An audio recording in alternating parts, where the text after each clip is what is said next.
آپ نے آزاد کشمیر میں دیکھا کہ ان کی قیادت پوری، آپ نے گلگت بلتستان میں دیکھا، آپ نے سندھ میں دیکھا، آپ نے ضم شدہ اضلاع میں دیکھا، اور آپ نے بار بار دیکھا. تو انشاءاللہ میں تو ایک نئے عزم کے ساتھ ان کا مقابلے کرنے آیا ہوں.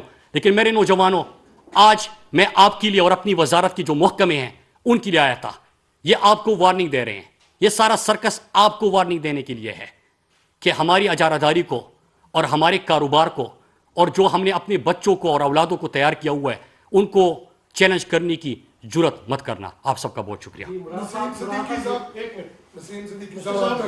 آپ کو ایوارڈ ملا نمبر 1، ہم اس کے لیے آپ کو مبارکباد پیش کرتے ہیں، اور جو مہم آپ کے خلاف چلائی جا رہی ہے ہم اس کو بھی کنڈیم کرتے ہیں. بالکل ایسا نہیں ہونا چاہیے. لیکن جن محترمہ کی کتاب کا حوالہ دیا گیا، کیا آپ ان کے خلاف کورٹ میں گئے؟ دوسرا، جب محترمہ بیگم کلثوم نواز مرحومہ جب بستر مرگ پہ تھی، ان کے خلاف بڑی کمپین چلائی گئی. بلاول بھٹو کے خلاف بھی کافی کمپین اس قسم کی چلائی جاتی ہے. میڈیا کے اوپر بھی آپ کے کچھ منسٹرز بھی بیان دیتے ہیں. مریم نواز کے خلاف بھی اس قسم کے بیانات آتے ہیں. تو کیا آپ سب کو کنڈیم کرتے ہیں کہ اکراس دا بورڈ جو ہے یہ چیز ختم ہونی چاہیے؟ دیکھیے، دو چیزیں. پہلی چیز یہ کہ جو آپ نے بات کہی میں نے اپنے حوالے سے آج گفتگو کی، اور آپ کو 8 سال کی تقریر تمام اٹھا لیجئے، آپ کو کوئی بھی چیز ایسی نظر نہیں آئے گی. اور جب ایک ہی اینکر نے سوال کیا تو جواب کہا گیا کہ انہوں نے کہا ہے کہ فرزند زرتاری، اس کے علاوہ آپ کو کوئی چیز نہیں ملے گی. نمبر 1. نمبر 2، آپ جن لوگوں کا حوالہ دے رہے ہیں وہ میرے لیے میٹر نہیں کرتے. میرے لیے میرا کاز میٹر کرتا ہے. میں نئے پاکستان کا خواب لے کے آیا تھا. کسی کے لیے نیا پاکستان، دو نہیں ایک پاکستان، یہ نعرہ ہوگا، کسی کے لیے دعویٰ ہوگا. میرے لیے ایمان کی حد تک میں اس کے اوپر یقین رکھتا ہوں اور میں اسی کے لیے کام کروں گا. اچھا، یہ بتائیے گا عمران صاحب کہ 2 دن سے فیڈرل کیپٹل میں ایک تماشا لگا ہوا ہے. تماشا اس طرح لگا ہوا ہے کہ کوئی جرنلسٹ ہے یا نہیں یہ الگ سے بحث ہے، لیکن جرنلسٹ تنظیمیں بھی باہر نکلی ہوئی ہیں اور بہت کچھ آپ بتائیں بھی میڈیا میں آ رہا ہے. اس بارے سے آپ اپنی ایف آئی میں جو آپ کی درخواست ہے اس کی پہ تھوڑی سی روشنی ڈالیں گے؟ دیکھیے، ایک چیز ہے سمپل، ہر پاکستانی کو آئینی پاکستان یہ ضمانت دیتا ہے.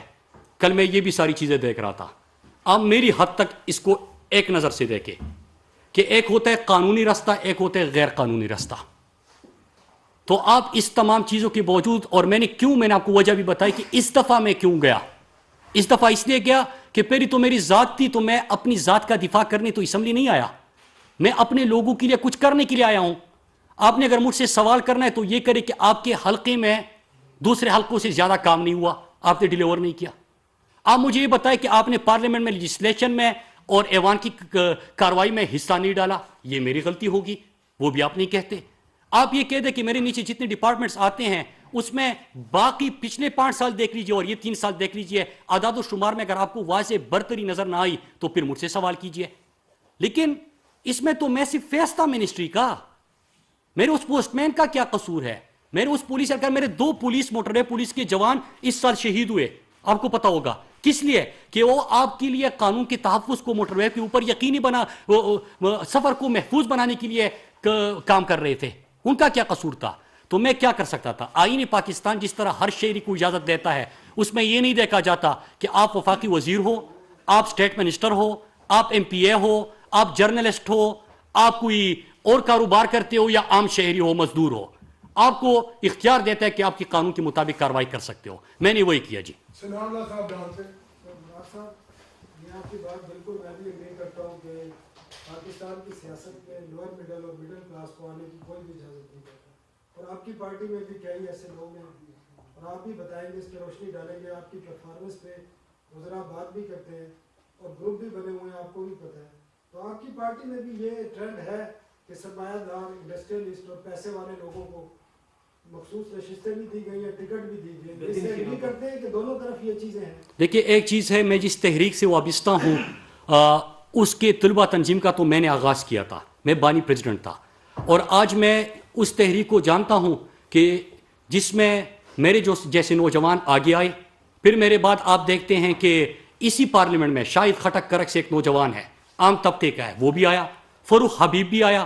ہمارا کول شوزب یہاں اسلام آباد سے جو ہماری آئی ایس ایف کی تھی وہ آ گئی. پھر اس کے بعد علمگیر مسعود. تو یہ سلسلہ شروع ہو گیا ہے. تو اس کا تو میں کچھ نہیں کہہ سکتا، لیکن یہ کیا ایک تحریک اور جدوجہد نے کیا تحریک انصاف میں موقع دیا؟ ہاں دیا. جی اجاز صاحب جی ایل سے 1 منٹ آپ مجھے 2 چیزیں پوچھنی ہیں مراد صاحب. سر ایک تو خیر یہ طلبہ تنظیموں سے قومی سیاست میں آنے والوں کے نام بھرے ہوئے ہیں، پارلیمنٹ میں بھی ہیں اور پارلیمنٹ سے باہر بھی ہیں، لیکن جس بات کا کریڈٹ آپ لے رہے ہیں آئی ایس ایف بنانے کا، یہ واقعی آپ کا کریڈٹ ہے، اس میں کوئی شک نہیں، لیکن آپ کی جماعت کو 4 سال ہو گئے ہیں طلبہ تنظیموں پر پابندی ہے. ایک بات تو یہ ہے. دوسرا جو آپ کی پرسنل درخواست ہے جو آپ نے کہا کہ قانونی راستہ اپنایا، تو وہ ایسی کیا جلدی تھی کہ جو کل عدالت کو یہ لکھنا پڑا کہ جی اتنے بجے مقدمہ ہوتا ہے اور اتنے بجے کارروائی ہوتی ہے، اتنی جلدی کا مظاہرہ کیوں کیے گئے؟ بالکل میں یہ کل سے دیکھ رہا ہوں، درخواست جو ہے آپ نے لاہور میں اسلام آباد میں کیوں نہیں دی؟ میں کل سے یہ چیز دیکھ رہا ہوں. دیکھیں کیا مجھے اپنا قانونی حق استعمال کرنا چاہیے تھا یا نہیں. میں بحیثیت پاکستانی اور آئین پاکستان اور پاکستان کے قانون کے اوپر اعتماد اور یقین رکھتے ہوئے میں نے اپنے قانونی جو طریقہ کار تھا میں نے وہ کیا. اس کے بعد کون سا طریقہ کار ہونا چاہیے تھا، ادارے کو کس انداز سے کرنا چاہیے تھا، یہ ادارے کا اپنا مینڈیٹ ہے. میرے خیال سے اس کا سوال تو مجھ سے نہیں بنتا. آپ وفاقی وزیر ہونے کے ناطے جس انداز میں آپ کی درخواست کے اوپر کارروائی کی گئی ہے ادارے کی جانب سے، آپ اس پہ کوئی انکوائری اور کوئی نوٹس لے رہے ہیں کہ ایک تو اس پہ کارروائی ہو، دوسرا عدالت میں بارہا آپ کی مخالف پارٹی کی طرف سے آ رہا ہے کہ جو بات ٹی وی چینل پہ بیٹھ کے کی گئی تھی اس کے بجائے جو آپ کی درخواست ہے وہ اٹ سیلف آپ کے زیادہ خلاف جا رہی ہے کہ اس میں بالکل ایگزیکٹلی چیزوں کو مینشن کر دیا گیا درخواست میں. تو اس کے اوپر بھی پلیز تھوڑا سا بتا دیں. اور ایک اور امپورٹنٹ چیز آپ نے کارکردگی کی بات کی. ہم جہاں بیٹھے ہیں یہاں سے قریب 3 ٹول پلازے ہیں، مری، سنگجانی، پشاور کی طرف اور مندرہ. تینوں ٹول پلازوں کی اگر ہم بات کریں تو نیشنل ہائی وے پہ تینوں ٹول پلازوں سے 4-4 5-5 کلومیٹر دونوں سائڈ پہ روڈ بری طرح متاثر ہوا ہے. تو پھر سر کارکردگی عام شہری کس طرح سے دیکھے کہ جب ایک طرف پوسٹ آفس کے ملازمین احتجاج کر رہے ہوں نجکاری کے خوف سے بھی اور اپنی تنخواہوں کے بڑھنے اور اس طرح کی چیزوں پہ، دوسری جانب سڑکیں جگہ جگہ اس قدر ٹوٹی ہوئی ہوں کہ ہم اپنی گاڑیاں لے کے جاتے ہوئے ڈرتے ہیں. آپ حتیٰ کہ موٹر وے پہ بھی بالکل ٹھیک. دیکھیے میں آپ کا شکریہ ادا کرتا ہوں، میں آپ کا شکریہ ادا کرتا ہوں اور اس انداز سے شکریہ ادا کرتا ہوں کہ یہی تو میں چاہتا ہوں کہ بحث ان چیزوں کے اوپر ہو. اور پاکستان میں پرانی سڑکیں تھی 13,000 کلومیٹر، جو کہ آپ کو پتہ ہے کہ جی ٹی روڈ آپ کی ساؤتھ پنجاب، بلوچستان، کراچی سے چمن کوئٹہ جو آپ حوالے دے رہے ہیں، میں اس طرح اور حوالے دے سکتا ہوں، یہ خستہ حالی اور بری طرح تباہ تھی. تو اس میں ہم نے کیا کیا کہ آپ کے میاوالی، مظفر گڑھ، بلکسر یہ سڑک ہم نے اٹھا لی اور اس کے اوپر آج جب میں آپ سے بات کر رہا ہوں کام کا آغاز ہو گیا. ٹھیک، جو آپ کے پاس بجٹ جتنا ہوتا ہے اور آپ کے پاس ریونیو کتنی ہوتی ہے اتنی آپ نے سڑک بنانی ہے. نمبر 2، کراچی سے چمن کوئٹہ سڑک کو خونی سڑک کہتے ہیں. اس کے 2 سیکشن کی پروکیورمنٹ ہو گئی، بیڈز آگے دیے گئے ٹھیکے اور اسی مہینے پرائم منسٹر اس کا افتتاح کرنے جا رہے ہیں. تو یہ سڑک بھی آپ کی ہو گئی. پھر تیسری جی ٹی روڈ، تیسری ٹھیکہ دیا گیا ہے 2 سیکشن کا. تیسرا اور پرائم منسٹر کی افتتاح کا انتظار ہے، بلوچستان حکومت سے بات ہو گئی ہے. تیسرا کراچی، چمن، کوئٹہ، خوزدار کے 2 سیکشن کا بیڈز ہو چکے، ٹھیکہ دیا گیا اور اس مہینے اس کا کام کے اوپر آغاز ہے. پی ایم سے ٹائم دیا گیا ہے. پھر اس کے بعد جی ٹی روڈ، پھر جی ٹی روڈ کے اوپر بات ہوتی ہے. جی ٹی روڈ مکمل خستہ حالی کا پرانا شکار، لہٰذا جی ٹی روڈ کو پہلا موٹر وے سیالکوٹ کاریا کا آغاز ہو گیا. کاریا پنڈی کا اشتہار آ چکا. جی ٹی روڈ کے لوگوں کے لیے میں مبارکباد دیتا ہوں، پہلا موٹر وے آ گیا. جو پرانی خستہ حال 13,000 کلومیٹر تھی اس کا کیا کرنا ہے؟ جب ہماری آمدن میں اضافہ ہوا تو ہم نے اس پہلے فیز میں 4,000 کلومیٹر کی سڑکیں اٹھائی ہے اپنی آمدن کو دیکھتے ہوئے، جس کی ہم مرمت کریں گے. رہی بات یہ کہ جو طریقہ کار اختیار کیا گیا، جس انداز سے کیا گیا، میں خود اپنا جواب دے سکتا ہوں. میں پھر ریپیٹ کر دوں کہ میں یہاں سے نہیں، یہاں سے آپ کو کہہ رہا ہوں، میرے لیے 2 نہیں، ایک پاکستان، ایک قانون، ایک نظام، یہ میرا ایمان ہے. میں نے اپنا قانونی طریقہ کار اختیار کیا. طریقہ کار کیا ہونا چاہیے تھا اس کے آگے وہ ادارہ بہتر سمجھتا ہے، ان کا مینڈیٹ ہے کہ وہ اس کس انداز سے کرے.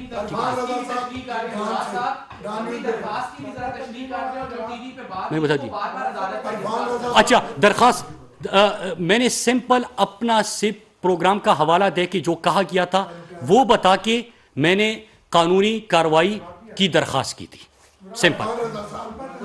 پیپر سے ایک تو طلبہ تنظیموں والا جواب دے دیتے وہ میرا سوال تھا. دوسرا نیوز ون پر بین ہے, کیا آپ اس کی مذمت کریں گے کہ آزادی اظہار؟ میں نے ان کو میں نے کوئی درخواست ان کے اوپر نہیں دی. میں نے کوئی درخواست نہیں دی ان کے اوپر. آپ سے سوال کیا گیا کتاب کے بارے میں, آپ نے کہا کہ میں اس بارے میں نہیں کروں. میں نے بات کر لی. جی آپ نے کہا, لیکن یہ سلسلہ تو دیکھیں ابھی ہوا, کل کو کوئی اور کا ریفرنس سے آ جائے گا, کوئی اور جگہ, تو آپ اس پر کو بند کیوں نہیں کریں؟ میں یہ کہہ رہا ہوں کہ جو قانونی کارروائی کا اس دفعہ فیصلہ کیا وہ آپ کو بتایا, اور میں قانونی ٹیم اور میری مشاورت ان کے ساتھ ہو رہی ہے. میں نے اس کی وضاحت کر دی. ایک چیز سکر حیدرآباد سر حیدرآباد 3 سال کیوں ڈیلے کیا گیا؟ اس پہ میں تو کینسل کیا آپ نے, 3 سال ہونے. اس پہ نہیں, اس پہ بھی ٹھیک ہے. اوکے جی.